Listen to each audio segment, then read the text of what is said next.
Một. Yo.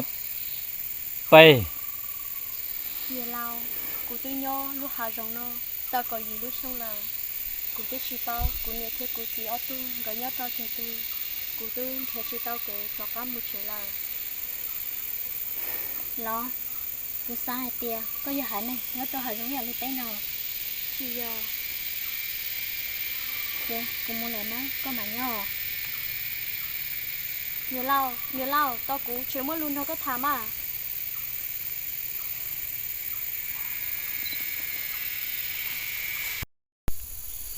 Yo bay. Yo. Bay. Tôi nè lo, cụ ít gì hại này nhớ tao hà rong, ê con này, dạ có chuyện nhớ trong để nó theo. Nhớ cho hạ rộng. Ê, Có hai chi to rồi.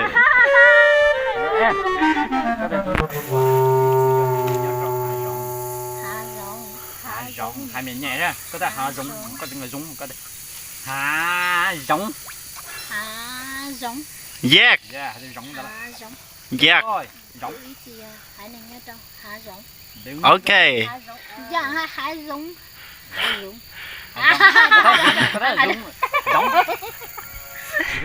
Nó chưa muốn đỡ rồi. Nó giờ muốn chúa rồi. Nó giờ muốn xí chứ. Muốn lạnh rồi, muốn xí rồi. Giờ số mà hạ rộng. Cái là Tôi anh tôi. Cho hạ rộng của ý gì à? Hãy này nhớ cho hạ rộng. Quý chữ nó cho ít chữ nó. Ít gì là ít chữ nè. Ít chữ.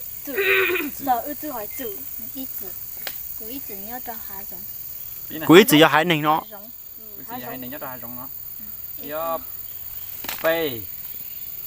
Tôi nhớ lo. Của ít chữ nhớ. Này nhớ cho hạ rộng. Chỉ to lại. Hạ rộng. Hạ chữ lo lại anh.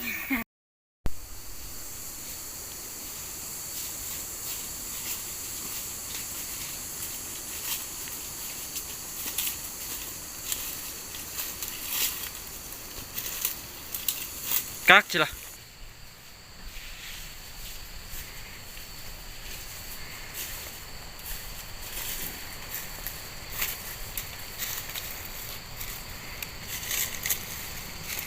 điều ta chỉ nó với tôi cho tao nữa lúc hà rong đa nó rồi lúc hà rong nó người lúc hà rong muốn tao chán tao già lúc đó chịu chịu vừa kế lên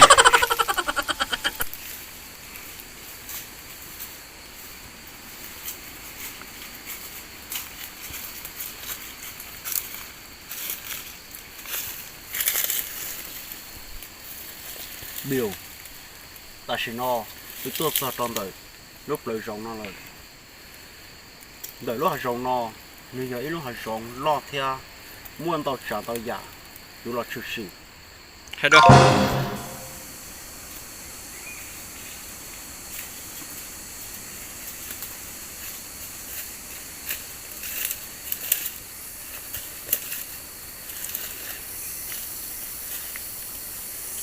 biểu ta chỉ nó với tôi cho tròn đời luôn lời rộng đa nó lời lúc hà rộng đời nó nếu giờ lúc hà rộng lo theo muốn tao chán tao già họ suy hay giờ lên tao ui chủ tao số xì Oli.